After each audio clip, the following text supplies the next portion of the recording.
Bonsoir chers internautes, bonsoir chers agripreneurs. C'est un plaisir de vous retrouver sur notre chaîne YouTube à Touba Agroservice. Alors moi c'est Nicolas Benjamin, ingénieur agronome. Aujourd'hui nous sommes sur le terrain de particulier à Isseli, dans la commune de Kékou. Ici nous allons aborder un sujet très important, comment choisir une bonne parcelle de production.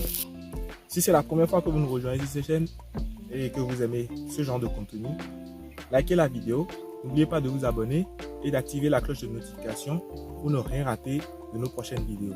On est parti. Alors, le premier point à prendre en compte quand on veut choisir une bonne parcelle de production, c'est bien de savoir ce que vous voulez cultiver dessus. Vous ne pouvez pas vouloir cultiver du palmier et aller acheter une terre à Malanville, à Parakou ou bien autre que ceux qui conviennent aux exigences pédoclimatiques de la plante choisie. Le deuxième point, c'est de voir la pente du terrain.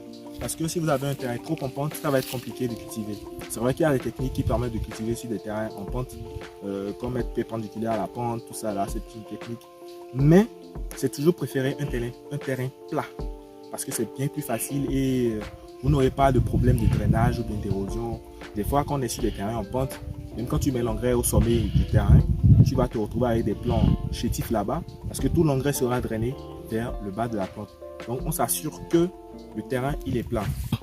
Le troisième point, très important, c'est de regarder d'abord la physionomie du terrain pour pouvoir, à partir des plantes indicatrices, savoir si le terrain est encore fertile.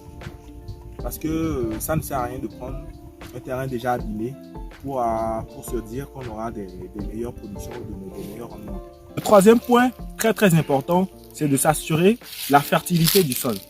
Parce qu'on ne peut pas prendre un sol déjà abîmé et espérer avoir de meilleurs rendements. C'est pas possible. Même quand on met de l'engrais, déjà il faut que le complexe argilo-unique du sol ait déjà un niveau assez acceptable pour pouvoir nous donner de bons rendements.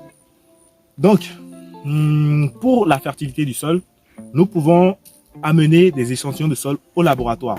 Je pense que beaucoup de gens le négligent, mais c'est très important d'apporter des échantillons du sol au laboratoire pour pouvoir savoir exactement ce qui manque à votre sol. C'est comme amener un patient malade à l'hôpital. On lui fait des analyses d'abord pour savoir ce qui lui manque, afin de savoir concrètement ce qu'il faut lui apporter, pour ne pas apporter des choses en trop ou des choses en moins. Parce que tu ne sais pas de quoi il souffre, tu ne peux pas le soigner. Donc ne faites plus les choses dans le hasard, assurez-vous de les faire correctement pour avoir de meilleurs rendements. À part ça, on a aussi des indicateurs de la fertilité des sols. C'est pour ça que c'est bien de se faire accompagner par quelqu'un qui s'y connaît, ou si vous êtes déjà expérimenté, je crois que vous allez facilement vous retrouver. Des plantes telles que le Chromoleana odorata, l'Amaranthus americanum, il y a plein, hein, pour ne citer que cela.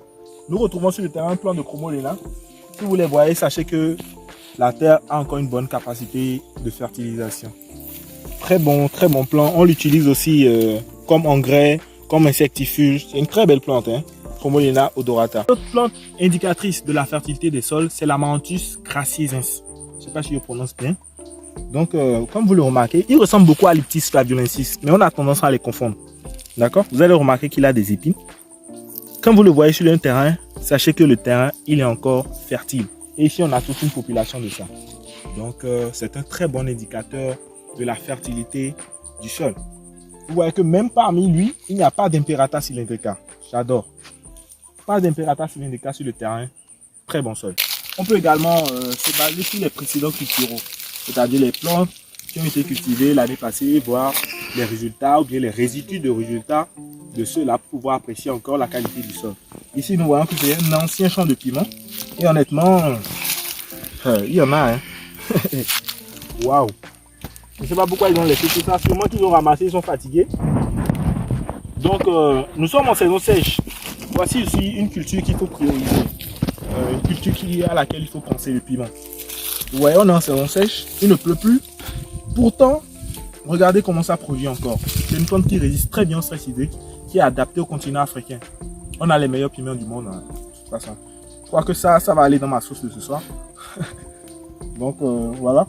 On voit encore que le sol, il a de quoi fournir. Il a encore des éléments nutritifs à proposer aux plantes.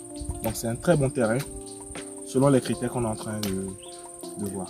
Donc, à l'inverse des plantes indicatrices de la fertilité du sol, Nous avons également des plantes indicatrices de la pauvreté du sol, comme l'Imperata cylindrica, le chien nain, vous le connaissez très bien. Si vous le voyez quelque part, fuyez. Striga aemontiga, si vous le voyez quelque part, fuyez. Donc, pour le moment, selon nos balades, on n'a pas encore trouvé de ça ici. Ce qui est bien, moi ça me fait plaisir parce que s'il n'y a pas d'Imperata, c'est que le sol lui est encore capable de nous fournir assez d'éléments nutritifs. Alors, un des points très importants aussi, c'est la situation de votre parcelle. Il faut qu'elle soit accessible par la route, facile d'accès et si possible à côté d'un point d'eau. Si vous n'avez pas un point d'eau, c'est qu'il faut penser à le créer. Ici, nous avons remarqué que notre parcelle est bien située au bord d'une route inter-État. Selon le plan, ici c'est une route inter-État. Il faut filmer pour leur montrer, s'il te plaît. Tu vois. Donc, on est venu en voiture, c'est vraiment facile. Parcelle au bord de la route. Dès qu'on finit la production, on ramène au bord de la route, on met dans la bâchée. Allez, on décale sur le marché. Merci d'avoir suivi cette vidéo jusqu'au bout.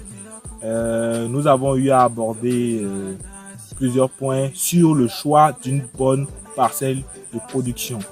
Alors j'espère qu'elle vous sera très utile. N'oubliez pas de vous abonner, de liker, de partager la vidéo, de rester connecté pour suivre le reste de l'aventure. Nous avons 10 hectares exploités et nous allons le faire bien. Atouba Agroservice à votre service. À très bientôt.